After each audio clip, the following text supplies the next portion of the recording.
Hindi ba Diyos-Diyos ang mga imahe? Siguradong narinig niyo rin pa ito. Madalas na binabato nila sa atin, sumasamba sa Diyos-Diyosan ang mga Katoliko. Bawal ang mga ribulto. Nilalabag ninyo ang 10 utos. Sabi ng Biblia, huwag kang gagawa ng larawang inanyuan. At kadalasan po, diretso talagang kanilang paghatol. Hindi kayo tunay na Kristiyano. Galit ang Diyos sa mga imahe. Pero ang tanong po natin dito, talaga bang bawal ang lahat ng imahe ayon sa Biblia? Kung bawal, bakit mismo ang Diyos ang nag-utos na gumawa ng imahe?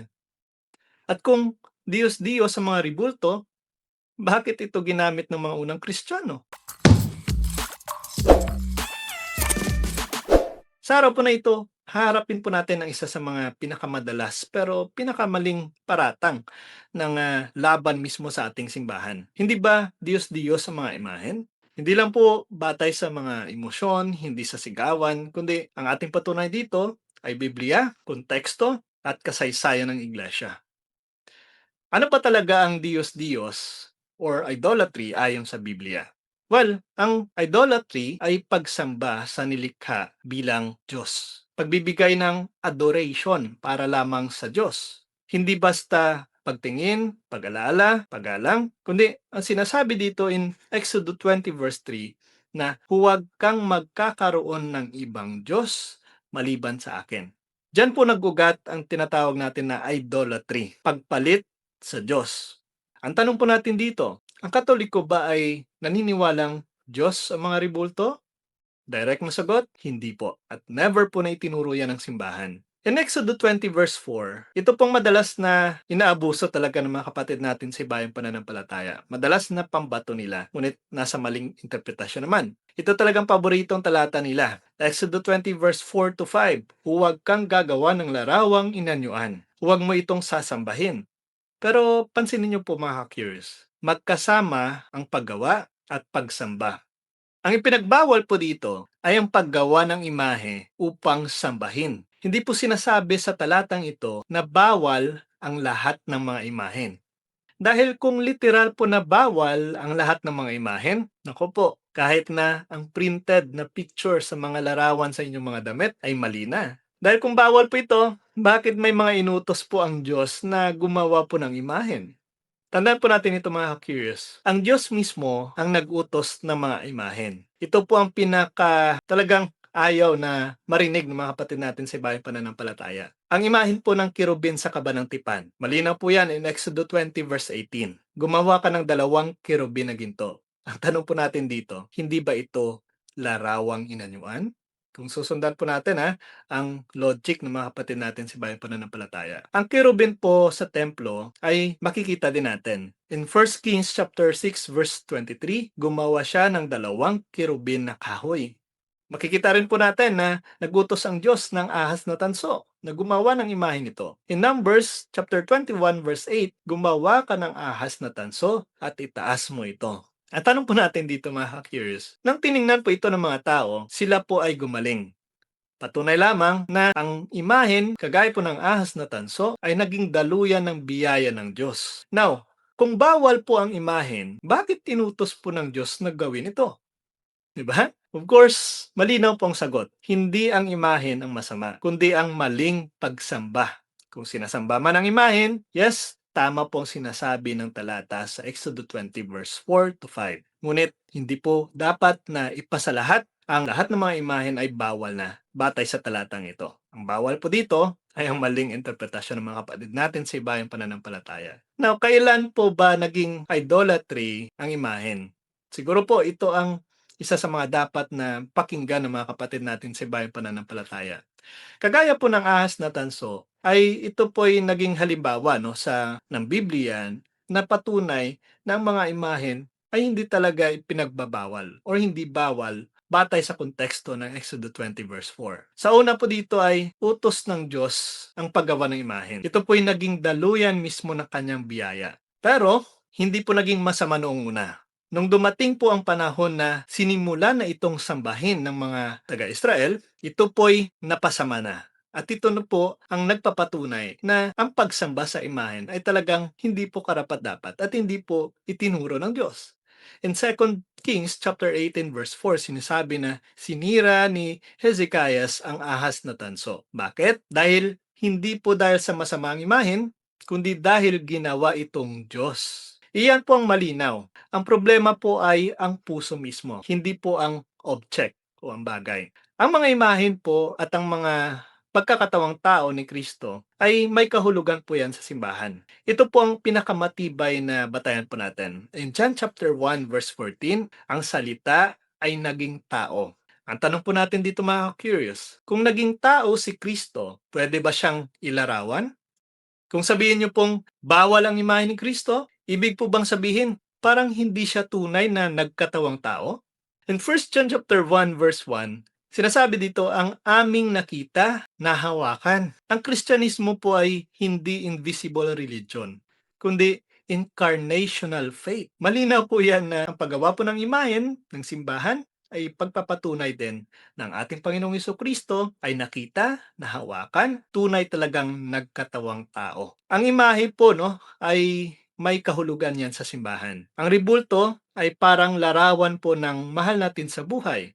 Ang tanong po natin ay, kapag hinalikan mo ba ang larawan ng asawa mo na rin ba ang papel na yan? Hindi po. Pag-ibig po yon, hindi po yon pagsamba. Ganon po ang ginagawa din sa mga imahen ng ating simbahan. Ito'y paalala, visual catechism, tulong po sa panalangin. Ang pagsamba po ay latria, para lamang sa Diyos. Ang paggalang ay tinatawag nating dulya, para sa mga banal. Magkaiba po ang dalawang ito.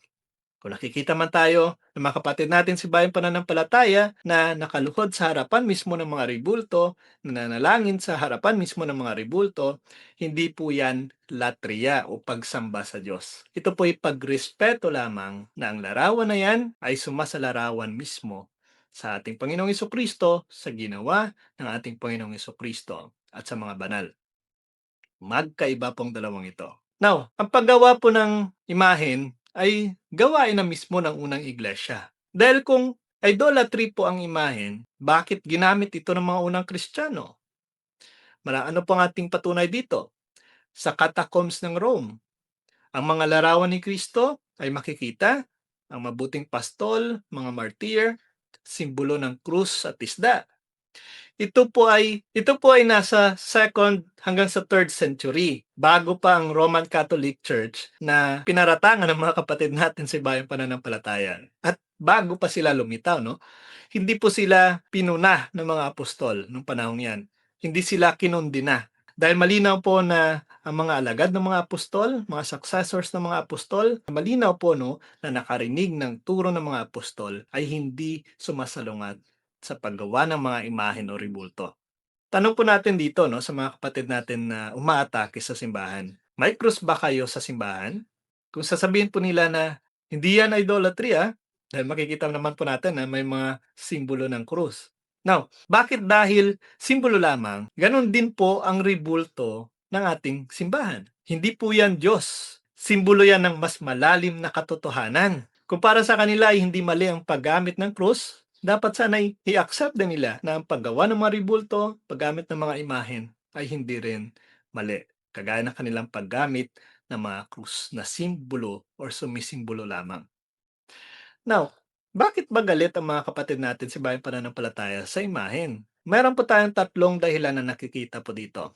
Una, literalism na walang konteksto. Hiwalay po ang talata sa buong Biblia. Yan madalas po na ginagamit nila. Pangalawa, takot po sila sa tradisyon. Iniisip po ng mga kapatid natin sa Bayang Pananampalataya na gawa lang yan ng tao. Pangatlo ay hindi pagkaunawa sa kasaysayan. Kasi po ang ginagamit nila or ang ginagawa po nila ay hindi talaga sila connected sa unang iglesia or sa iglesia na itinatag mismo ng ating Panginoong Kristo. Pero ang sabi po dito ni San Pablo in 2 Thessalonians chapter 2 verse 15, panghawakan ninyo ang mga tradisyong itinuro. Malinaw po na sinasabi na may tradisyon na sinusunod ang tunay na iglesia, ang tunay na simbahan.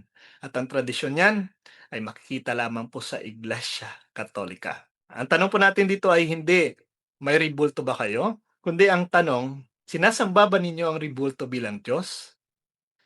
At ang sagot po, ang malinaw na sagot dito, naming mga Katoliko, ng mga tunay na Katoliko ay isang napakalaking hindi.